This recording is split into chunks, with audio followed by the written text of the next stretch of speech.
To enter an inline comment, look at the page in View mode and highlight the text which you would like to comment on.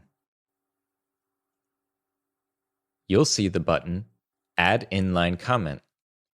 Click on it to display the comment window to the right, where you can enter your comment. Click Save.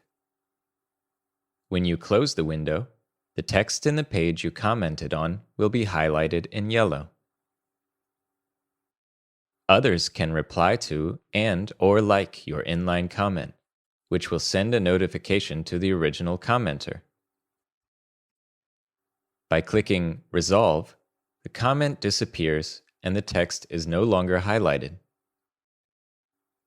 You can still view resolved comments.